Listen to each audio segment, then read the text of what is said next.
Everyone. ओम श्री नारायणाय नमः। वासुदेवाय नमः। पुरुषोत्तम मास अधिक मास कथा अध्याय 15वां हिंदी में अर्थ सहित। श्री नारायण बोले। नारद सुतदेव शर्मा ब्राह्मण हाथ जोड़कर गदगद स्वर भक्तवत्सल श्री कृष्ण देव की स्तुति करता हुआ बोला, हे देव, हे देवेश, हे त्रिलोक को अभय देने वाले प्रभु, आपको नमस्कार है। हे सर्वेश्वर, में आपको नमस्कार है। मैं आपकी शरण में आया हूँ। हे परमेश्वर, हे शरणागत वत्सल, मेरी रक्षा करो। हे जगत के समस्त प्राणियों से नमस्कार किए जाने वाले, हे शरण में आए हुए लोगों का भय नाश करने वाले, आपको नमस्कार है। आपकी जय, आपके जय की स्वरूप हो, जय देने वाले, जय के मालिक हो, जय के कारण हो, विश्व के आधार हो, विश्व के एक रक्षक हो, दिव्य हो, विश्व के स्थान हो, फलों के बीज हो, फलों का आधार हो, विश्व में स्थित हो, विश्व के कारण हो, फलों के मूल हो, फलों को देने वाले, तेज स्वरूप हो, तेज के दाता हो, सब तेजस्वियों में श्रेष्ठ हो, कृष्ण हृदय अंधकार के नाशक, विष्णु व्यापक, वासुदेव देवताओं के वासस्थान अथवा वासुदेव के पुत्र दीन वत्सल, आपको मैं नमस्कार करता हूँ। हे जगत के प्रभु, आपकी स्तुति करने में ब्रह्मादि देवता भी समर्थ नहीं है। जनार्दन, मैं तो अल्प बुद्धि वाला मंद मनुष्य हूँ, इसी तरह स्तुति करने में समर्थ हो सकता हूँ। अत्यंत दुखी दीन अपने भक्त की आप कैसे उपेक्षा त्याग करते हो। हे प्रभु, आज संसार में वह आपकी लोक बंधुता नष्ट हो गई है। वाल्मीकि ऋषि बोले। सुदेव शर्मा ब्राह्मण इस प्रकार विष्णु भगवान की स्तुति कर हरि के सामने खड़ा हो गया। हरि भगवान उसके वचन सुनकर मेघ के समान गंभीर वचन बोले। श्री हरि बोले, हे वत्स, तुमने जो तप किया है वह बहुत अच्छी तरह से किया है। हे महापाद्य, हे तपोधन, क्या चाहते हो सो तुमसे मुझसे कहो। तुम्हारे तप से मैं प्रसन्न हूँ। उस वर को तुम्हारे लिए दूंगा, क्योंकि आज पहले ऐसा बड़ा भारी कर्म किसी ने भी नहीं किया है। सुदेव शर्मा बोले, हे नाथ दीन बंधो, हे दयानिधे, यदि आप प्रसन्न है विष्णु, हे पुराण पुरुषोत्तम, कृपा कर आप मेरे लिए सत्पुत्र दीजिए। हे हरे, पुत्र के बिना सुना गृहस्थ आश्रम धर्म मुझको प्रिय नहीं लगता। इसी प्रकार हरि भगवान सुदेव शर्मा ब्राह्मण के वचन सुनकर बोले। श्री हरि बोले, हे दीच, पुत्र को छोड़कर बाकी जो न देने के योग्य है उनको भी तुम्हारे लिए दूंगा, क्योंकि ब्रह्मा ने तुम्हारे लिए पुत्र का सुख नहीं लिखा है।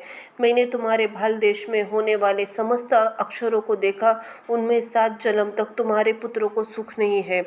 इस प्रकार वज्र प्रहार के समान निष्ठुर हरि भगवान के वचन सुनकर जड़ से कट जाने से वृक्ष के समान वह सुदेव शर्मा ब्राह्मण पृथ्वी तल पर गिर गया। पति को गिरते हुए देखकर गौतमी स्त्री अत्यंत दुखित हुई। पुत्र की अभिलाषा से वंचित अपने स्वामी को देखते हुए रुंदन करके लगे। कुछ समय बाद धैर्य का आश्रय लेकर गौतमी स्त्री अपने पति से बोली।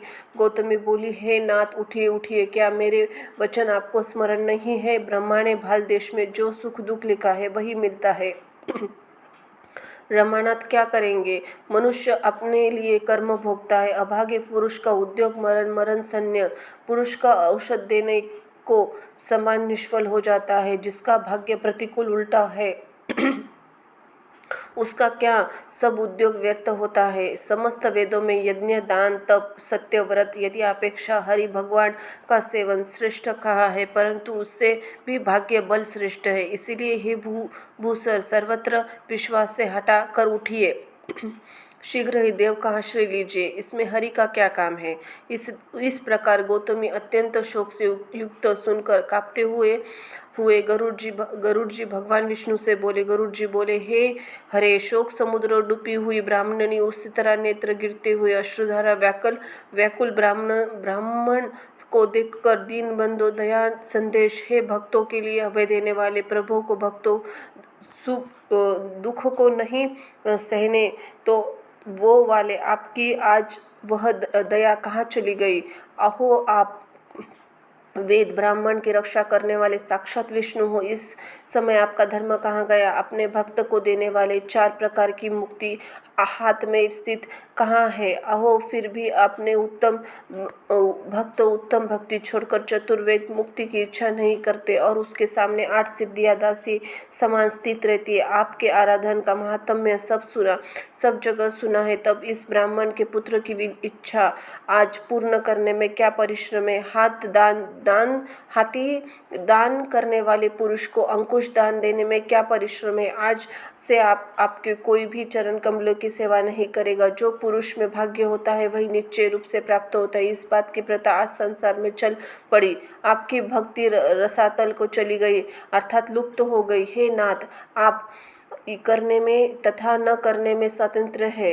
यह आपका सामर्थ्य सर्वत्र विख्यात है। आज वह सामर्थ्य इस ब्राह्मण को पुत्र दान न करने में नष्ट होता है। इसीलिए आप इस ब्राह्मण के लिए अवश्य एक पुत्र प्रदान कीजिए। सुदामा माँ ब्राह्मण ने आपकी आराधना कर उत्तम वैभव प्राप्त किया।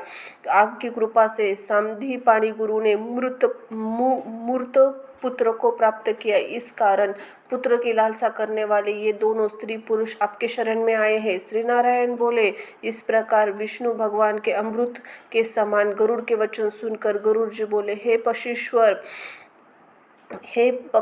हे विनतेय, इस ब्राह्मण को अभिलाषित एक पुत्र शीघ्र दीजिए। इस प्रकार अनुकूल हरि भगवान के वचन सुनकर गरुड़ जी ने अत्यंत प्रसन्नचित्त होकर उस पृथ्वी देवता दुखित ब्राह्मण के लिए अनुरूप सुंदर पुत्र को जल्दी से दे दिया। इति ही ब्रह्मत नारदीय पुराण पुरुषोत्तम मास 15वां अध्याय समाप्त।